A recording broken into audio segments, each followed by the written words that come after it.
Hello, welcome to a new Rosacea Diaries. Would you believe it? This was my most requested video while I was on a whatever I was for the last 2 years, not posting videos. And I would often get comments on my rosacea videos saying like, are you still using Curology? What is going on? And people looking for updates. So here I am with an update for you today. So if you don't know what rosacea is, it's like a reddening of the nose and cheek area. And sometimes I only have a little bit of pink to my skin. Sometimes it's only a little bit on my nose. And then other times I get these bumpy texture patches on my face that kind of look like acne, but they're not the same and they don't react to products the same as acne. But I also get acne. So it's like hard to tell what's going on and what I need to do for my skin. And it has been a struggle for most of my adult life. Before I show you guys any of the products I've been using, I just want to put a disclaimer that I am not a skincare professional. I am not someone who is a licensed master esthetician or dermatologist. These are things that I've been using. A lot of times when I say I don't like a product, people will be like, no, that's a great product. And here's the thing. Is there can be an amazing product for some people, and for other people's skin, it may work totally different. As you can see, my skin is actually not doing great right now. But before we get into what's happening right now, let me throw back to like the last 2 years and I'll tell you kind of where my skin has been, what I've been using, and what I'm doing now, and kind of what I think has changed in the last year. For the last couple of years, my skin has almost been flawless. Like my skin was so great. It was the best it's been in like, I don't even know how long. Like in pictures, there was hardly any texture. Like I had a little bit of redness, but there wasn't like the little like bumps you can see. First off, what I was doing when my skin looked like this. So I was using just the Curology cleanser, and I was not using the Curology prescription because I got remarried and my life got much more expensive. And so it was something that I cut out and my skin seemed to be doing fine. When I felt like I needed it, I'd use some of the Azelaic acid, but not most of the time. The other product I used a lot was a Glycolic acid. And what I liked about this is it helps with the dead skin. So my foundation wouldn't cling and it just exfoliates really nicely. So that would basically be what I do. I'd wash, add some toner, and I would always use the Bare Minerals Skin Longevity. I was introduced to this product by the regional director of Bare Minerals. So in my job, the nice thing about it is that I get to meet a lot of cool people who know a lot about things. And she said that this helps with the lipid barrier and just like strengthening my skin. And so I've been using this for years and I love it. You can tell I've gone through many bottles. So I do actually use this still and I really like it as a cool calming effect. And then if I had little bits of acne, I would just use this salicylic acid treatment. This is Roche-Posay. And all I would do is just dot it like, boop, it has a little dropper and I just barely put it on where I needed it. And then for a nighttime moisturizer, I would either use just the plain Curology. And then sometimes, like a couple times a week, I'd use this one. This is the Thomas Roth Ultimate Solution 5 multitasking moisturizer. So this is supposed to be like affirms, brightens, exfoliates, and just because it has a lot going on, I would just use it a few times a week. And then because I'm getting older, I would use this Drunk Elephant eye balm. If I did need a little more exfoliation, I'd use this Tula. This is the So Poreless. It's like a blackhead scrub. I would use that, not a ton, but just like as needed if I felt like I needed a little more exfoliation.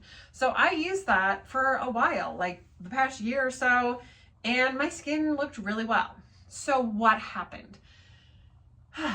Okay, I think that my body especially has a hard time with hormone changes. The times in my life that my rosacea has been the worst was during pregnancy and now. I am not pregnant. So what I think is happening is I think I am turning 40 this year and I'm starting to see symptoms and signs of perimenopause, which means there is a big hormonal shift happening in my body. I think that is what is going on because it doesn't make sense that I like didn't change anything in my routine. I was using the same products. I had such good results from them for so long, and then all of a sudden it's just like, okay, now they're not working. So I've also noticed that my symptoms of like PMS have been getting worse. Like I am really tired. Like the week before my cycle, I'm just like, oh my gosh, I'm exhausted. Like I'm going to bed at 8 o'clock, and just some other little things that are known to be symptoms of perimenopause. And that's the thing is we always think of menopause being like 50 and 60 and like when your cycle stops, but you can actually be in perimenopause and have these symptoms before your cycle stops. Once it stops, then you're like in menopause. But like this 40s era where you're just kind of going through it, you can definitely have hormone changes. Again, I'm no expert on this. This is what I think might be happening. If you guys have experienced this, let me know. I would love to hear what you guys have experienced, because it just seems weird that I didn't change anything at all and suddenly my skin just started freaking out. So starting in about December of last year, I got one little breakout right here. So it was like a little group of a couple little bumps, and I'm just like, oh no, you know, and I was like, something's happening again. So I got out my Azelaic acid and I started treating that, and it just really didn't go away. Then it started spreading a little bit to this cheek, and then I'd be really good at my skincare routine and it'd kind of like calm down a little, and then it would flare back up. Then I started noticing that before my period, I started getting more acne again. And I'm just like, oh my gosh, come on. Like, what universe? What is this? So I decided to get some acne products. So I started using this Murad acne control. Now, it just dried the crap out of my skin. It was flaking, and I was like, hey, this is not the answer. Not going to do that. So I was like, you know, it's been a while since I've had a prescription from Curology. I'm just going to bite the bullet because it's like $70. I'm like, I'm just going to do it. So I got another prescription. In my personal one, there's metronidazole. I'm going to say these really wrong and you guys are going to hate me for it.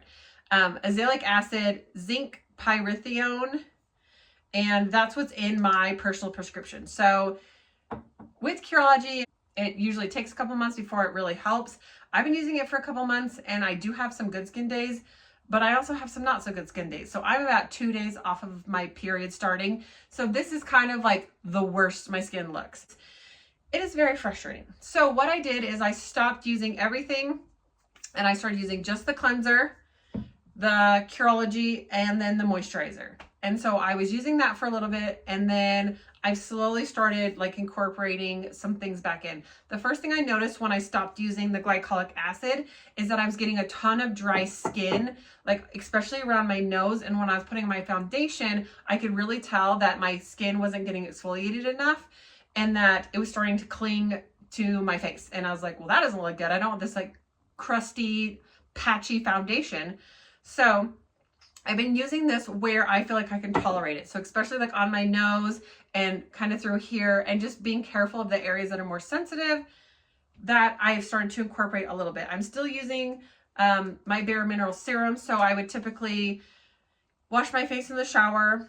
I was using my Curology cleanser, and then I will just put some of the Skin Longevity on, some moisturizer, and then put my makeup on. So that's what I've been doing for the morning. And then for the night, I actually found a different cleanser I've been trying that I've really liked, because I don't feel like when I take my makeup off, it just like my skin isn't feeling as tight. So this is the Drunk Elephant. This is the Mellow Marula Cream Cleanser, and it has like an oatmeal in it.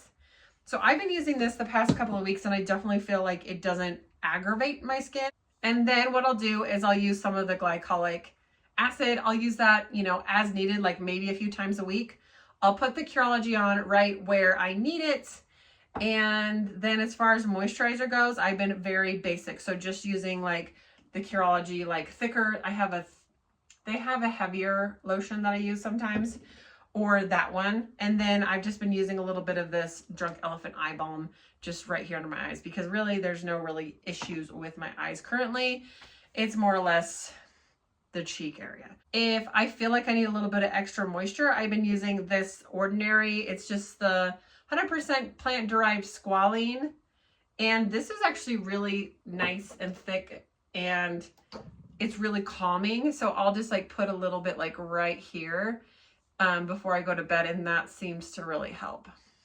So that is where I'm at. I don't know, honestly. That's the only thing I can think of that would cause such a big change. So right now, it's like most of what is here is starting to like heal up. So it looks very like red, but it doesn't feel as textured. Like when I put makeup on, you can't really see it very much. It's more just like the hyperpigmentation is left. So it is starting to calm down, and it's not as like red and inflamed as it was.